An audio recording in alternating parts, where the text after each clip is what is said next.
और वही हुआ।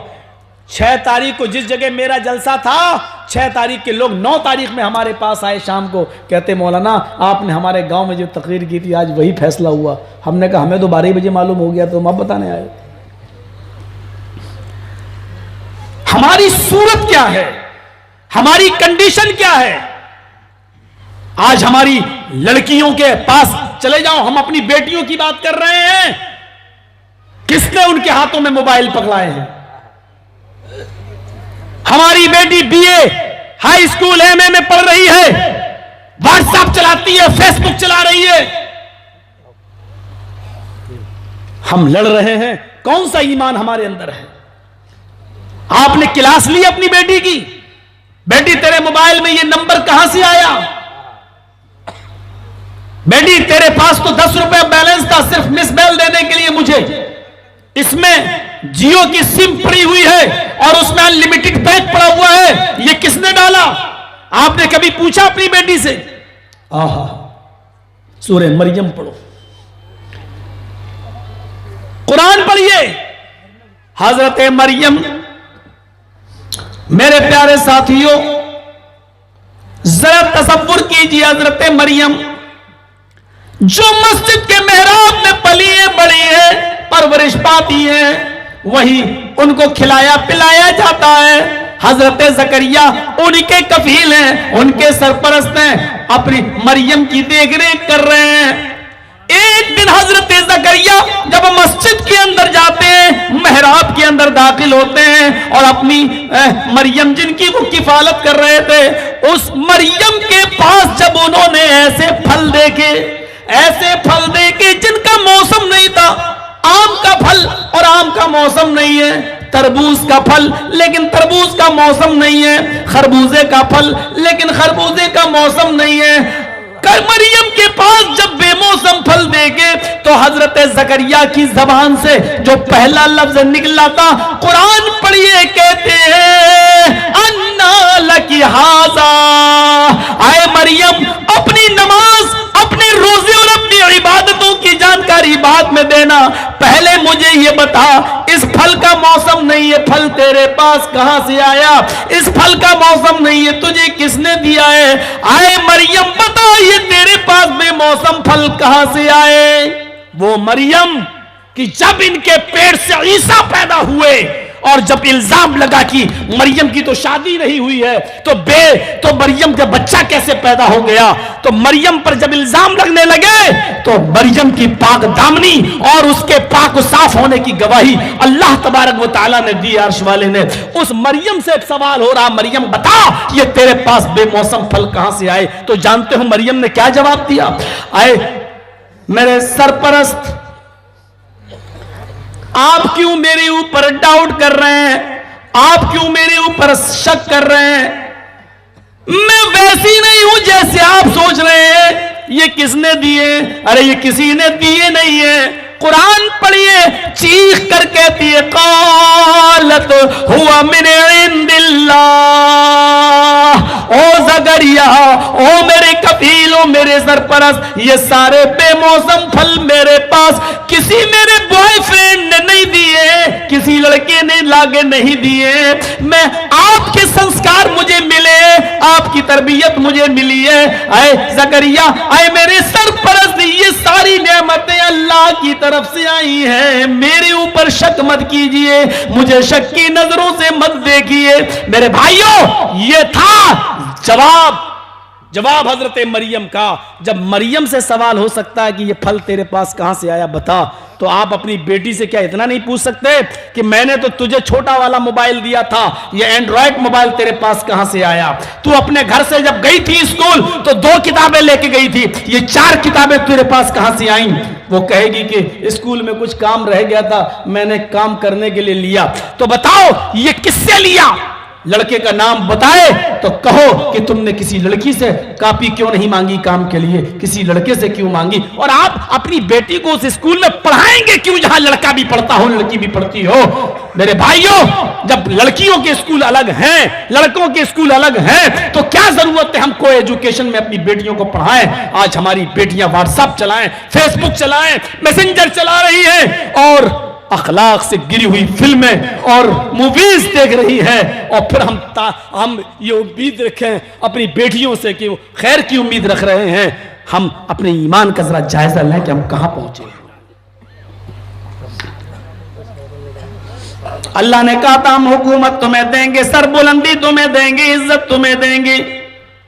वला तहिनु, मुसलमानों तुम मायूस मत हो जाओ। वला तहजनु, मुसलमानों तुम गम न करो।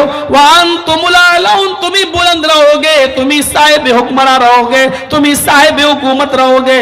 हम तुम्हें इज्जत देंगे, बुलंदी देंगे। इन कुंतुम मुमिनीन, लेकिन शर्त यह है कि पहले तुम मोमिन बन जाओ। मुसलमान कभी तादाद से थोड़ी घबराता है। ये क्या है 130 करोड़, 130 करोड़, हमारी तादाद बताई जाती है 25 करोड़। आंखें खोल के देख, 25 करोड़ नहीं है, हम 35 को पार कर चुके हैं। अब सूरज की रोशनी में चमगादड़ अंधा हो जाए तो इसमें सूरज का कसूर नहीं है। या तुम्हारी जबानें गुंग हो गई हो और हकीकत बोलना नहीं चाहते हो तो यह गलत बात है। हम 35 करोड़ हैं, लेकिन मुसलमानों हमने कभी तादाद पर गुरूर किया ही नहीं है। हमने जितनी भी जंगें इस्लामी तारीख में हुई, एक भी बता दो कि तादाद में कभी हम ज्यादा रहे? कोई एक जंग ऐसी नहीं है कि जिसमें हम ज्यादा रहे हों। जंगे बदर उठाकर देख लो, हम सिर्फ 313 थे। हम सिर्फ 313 थे, तुम 1000 से ज्यादा थे।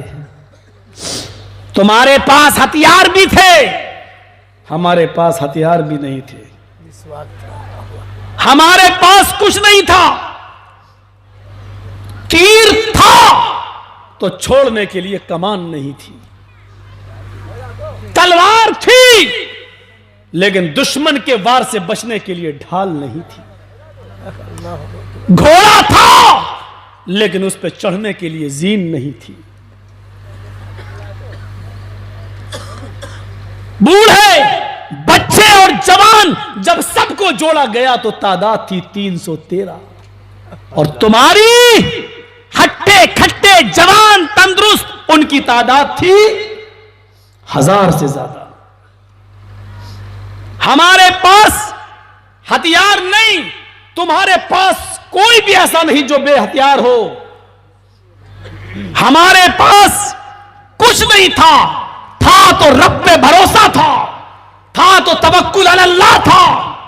और सबसे बड़ी चीज ये ईमान की ताकत थी। हमारे नबी जनाब मोहम्मद रसूलुल्लाह सल्लल्लाहु अलैहि वसल्लम ने सजदे में सर रखकर जो दुआ की थी वो हमारे ईमान की जान है। अल्लाहुम्मा ला तुहलिक हाज़िल असाबा, इन तहलिक हाज़िल असाबा लन तुअबद बअदल यौमि क़त्तु। ये मेरे नबी की दुआ थी। ऐ अल्लाह, यही मुट्ठी भर जमात है हमारे पास, यही मुट्ठी भर लोग हैं हमारे पास, यही 313 पक्के सच्चे मुवहिद मुसलमान हैं हमारे पास। आय अल्लाह, अगर आज ये मर गए, अगर आज ये मिट गए, अगर आज ये खत्म हो गए, अगर आज ये रूए जमीन से मिट गए तो लन तुअबद बअदल यौमि क़त्तु। आय अल्लाह, याद रखना इस रूए जमीन पर कभी कोई अल्लाह कहने वाला नहीं होगा। आय अल्लाह, याद रखना अगर आज ये 313 इस दुनिया से चले गए तो इस दुनिया में कोई सजदा करने वाला नहीं होगा, कोई तेरा नाम लेने वाला नहीं होगा। ये ईमान था हमारे पास। मुसलमानों, हम दुश्मन की ताकत से नहीं डरते, हमारे पास ईमान होना चाहिए। अल्लाह की कसम, ईमान पैदा कर लो। ऐसे तो 336 रोज पैदा होंगे और रोज मरेंगे। ये हमारे पैरों के जूते के तलवे के नीचे। तुमसे ईमान की भीख का सवाल है, कुछ नहीं होना है। वला तहिनु वला तहजनु व अंतुमुल आलौना इन कुंतुम मुमिनीन। और सुनो मेरे साथियों, क्या था वो जमाना। उमर इब्ने अब्दुल अजीज के उस दौर को याद करो। लोगों ने कहा कि बड़े बड़े दूर से लोग, बादशाह लोग मिलने आते हैं आपसे और आप यही फटा पुराना कपड़ा पहने रहते हैं। आप कुछ अच्छा सा सिला लीजिए, एक ही सही लेकिन रख लीजिए अपने पास, अपने पास एक ही सही लेकिन रख लीजिए। तो उन्होंने कहा जब आप लोग ज्यादा आर दिला रहे हो तो ठीक है, एक कपड़ा मैं सिला लेता हूं। उन्होंने 8 दिरहम निकाले, और नोट करो मेरी बात को, कितने? 8 दिरहम। मैं किसी को भी खड़ा करके पूछ सकता हूं कि कितना बताया। 8 दिरहम निकाले और अपने गुलाम से कहा जाओ बाजार से कोई कपड़ा लेके आ जाओ, मैं सिला लूंगा। उनका गुलाम जब कपड़ा लेकर आया तो कपड़ा देखकर कहने लगे, हैं इतना अच्छा कपड़ा लाए हो, इतना खूब, इतना नरम, इतना अच्छा कपड़ा, कितने का? 8 दिरहम का। कब मैं इतना अच्छा कपड़ा पहनूंगा? नहीं नहीं नहीं, इसको वापस कर दो और 6 दिरहम वाला ले आओ। अल्लाह। 8 दिरहम का नहीं, 6 दिरहम का कपड़ा ले आओ, 2 दिरहम बचेंगे, गरीब की चूल्हा जलने के काम आ जाएगा। अल्लाह। किसने कहा? उमर इब्न अब्दुल अजीज ने। गुलाम रोने लगा। उसने कहा कपड़ा मुझे पहनना है, रो तू रहा है? गुलाम कहने लगा अमीरुल मोमिनीन, मैं सिर्फ इसलिए रो रहा हूं, आज आप 8 दिरहम के कपड़े को कह रहे हैं इतना अच्छा कपड़ा।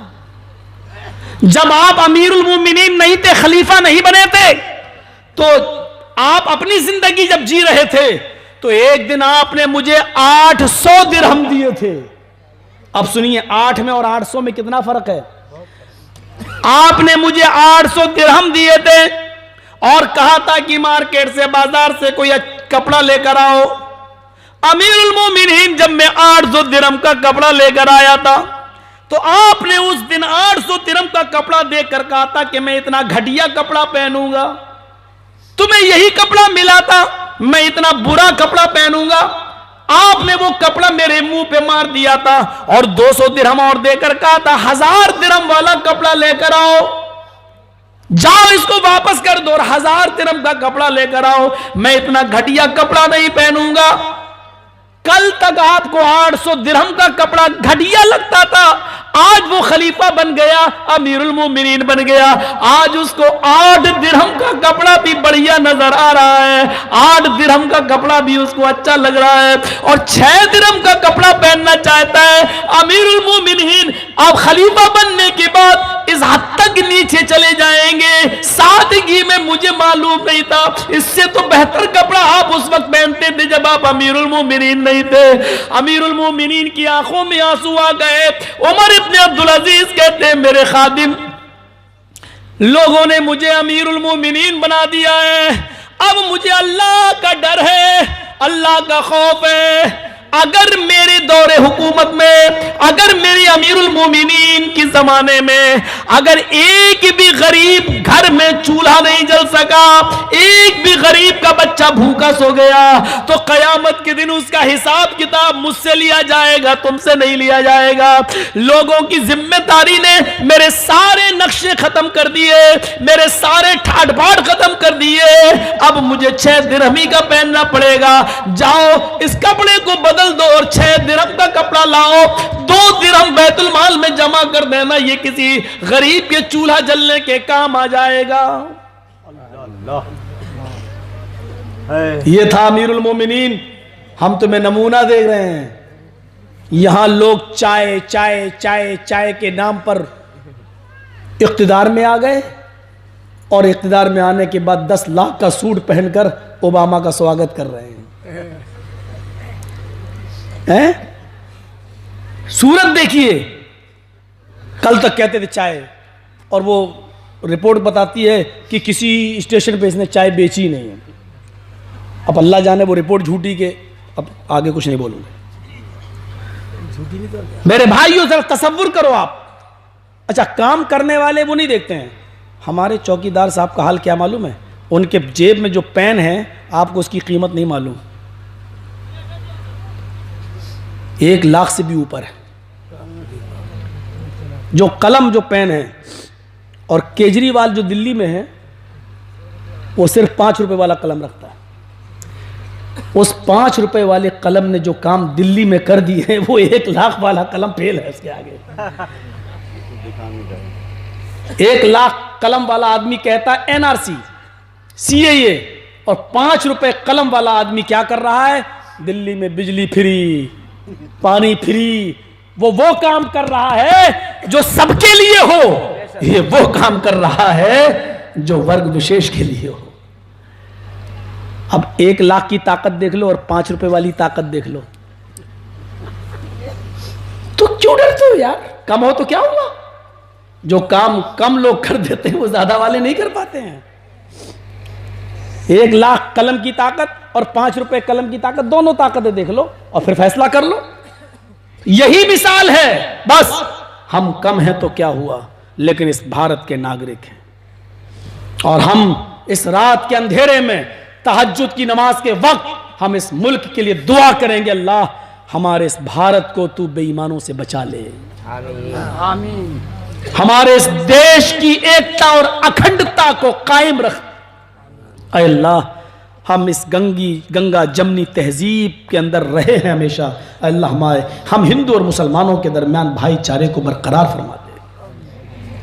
और जो हम हिंदू और मुसलमानों के बीच में, हम किसी का नाम नहीं ले रहे हैं, मीडिया वाले बहुत उछाल देते हैं, हम किसी का नाम नहीं ले रहे हैं, जो भी हमारे हिंदू और मुसलमान भाइयों के भाईचारे में दरार पैदा करे और रुकावट पैदा करे, ऐ अल्लाह तू इसको इस दुनिया से मिटा दे और बर्बाद कर दे।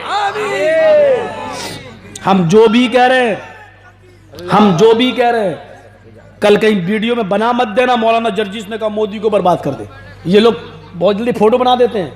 हम किसी के लिए नहीं कह रहे हैं, हम ये कह रहे हैं कि अल्लाह जो भी हम हिंदू और मुसलमानों के दिलों में दरार पैदा करके हम आपस में भाई भाई हैं, हमारे भाईचारगी को खत्म करे, ऐ अल्लाह तू इसको इस सफ़े हस्ती से मिटा दे और कुत्ते की मौत दे, उसको बिस्तर पर रगड़ रगड़ के मरे वो आदमी।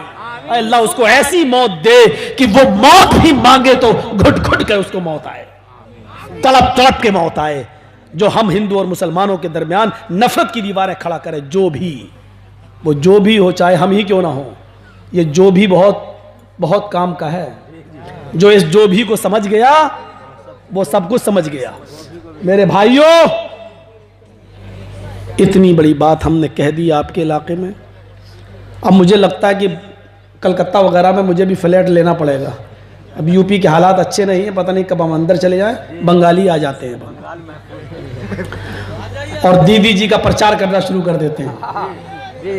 तो मेरे भाइयों, चलिए वो बात की बात है।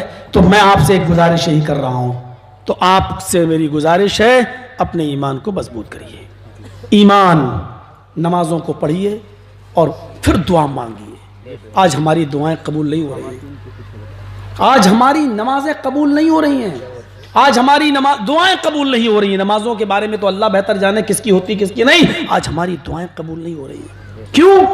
आज हमने अक्ल हलाल छोड़ दिया है, आज हमने हराम की तरफ नजरें दौड़ाना शुरू कर दी हैं। माल आए, कहीं से भी आए, कैसा भी आए, इतना याद रखिए कि इन्नल्लाह तय्यबुन व यक़बलु तय्यब, अल्लाह पाक है और पाक चीज को पसंद करता है। हम चाहे एक ही लुक़मा हराम का खाते हैं, फिर दुआ मांगेंगे तो अल्लाह कबूल नहीं करेगा। हमें अपने रिस्क को हलाल करना चाहिए, फिर नमाजें पढ़िए। या अय्युहल्लज़ीना आमनुस्तईनू बिस्सब्रि वस्सलाह, ऐ ईमानो वालो, सब्र और नमाज के जरिए अल्लाह से मदद मांगो। मुसलमानों, सब्र करना भी सीखो। हम नहीं कह रहे हैं जिहाद जिहाद जिहाद, जिहाद अभी ऑप्शन नहीं है। हम नहीं कह रहे हैं जिहाद अभी ऑप्शन नहीं है।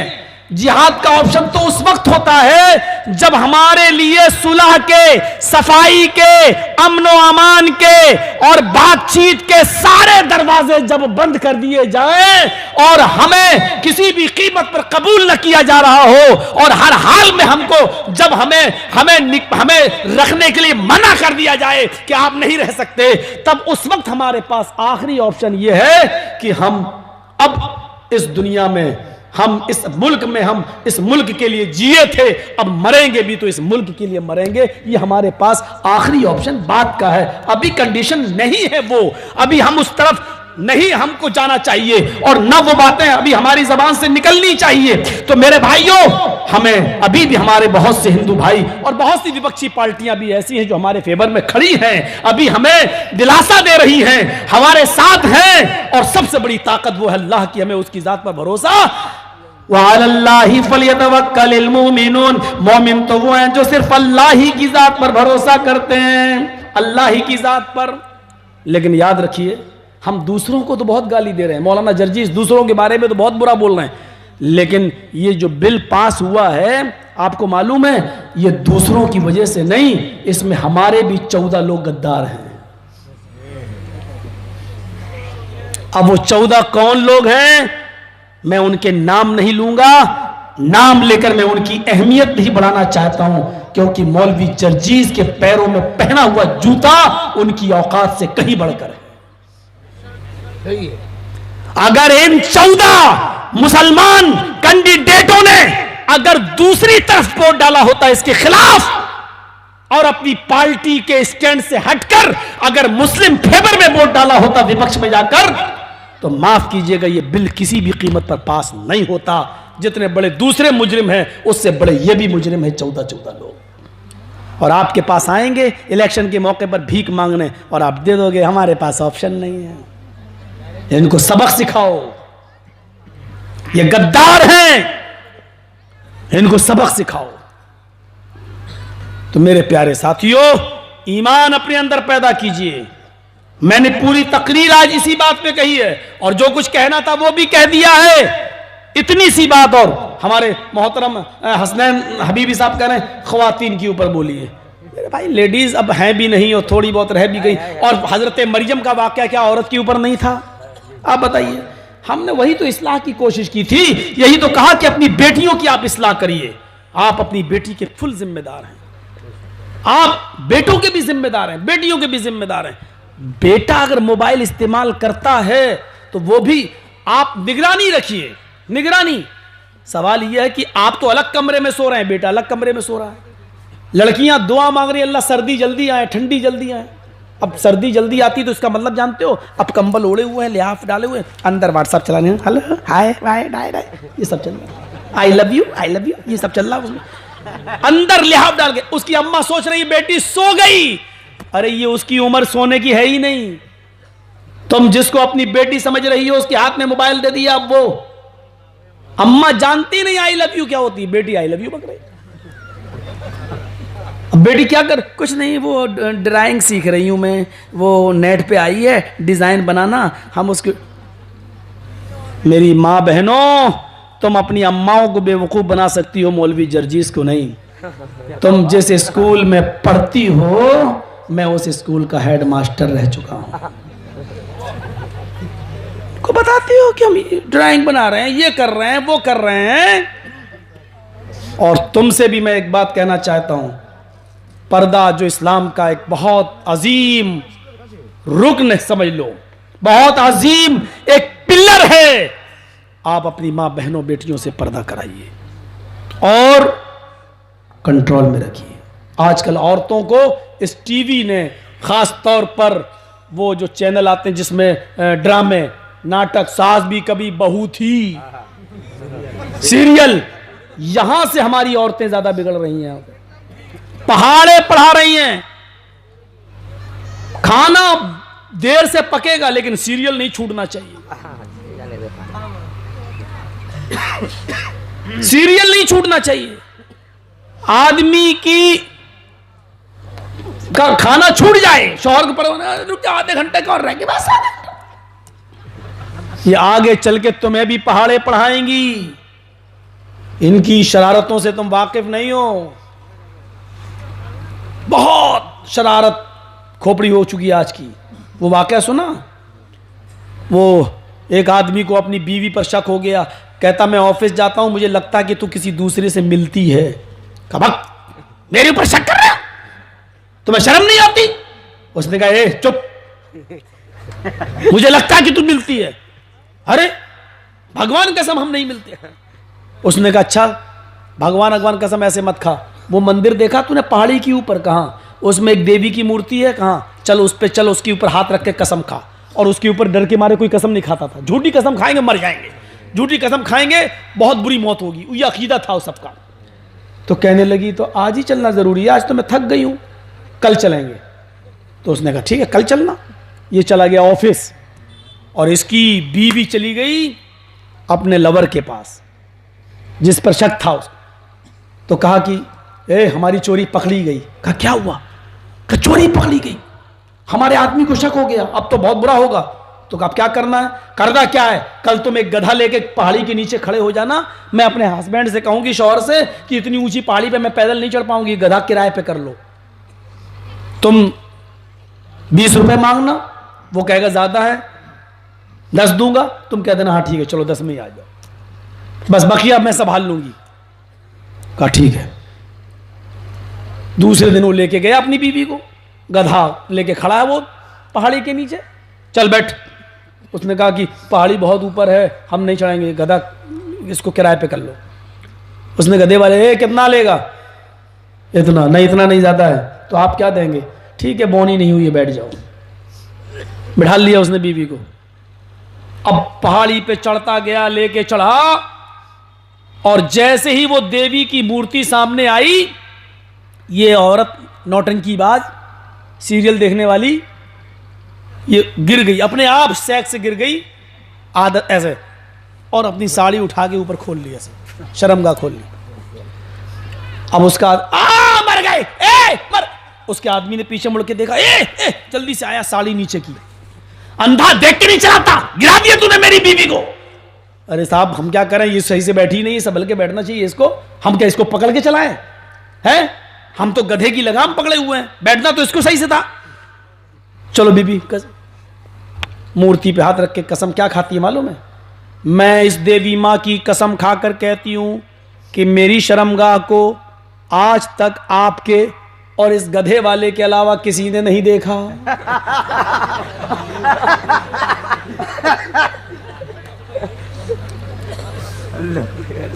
काम हो गया।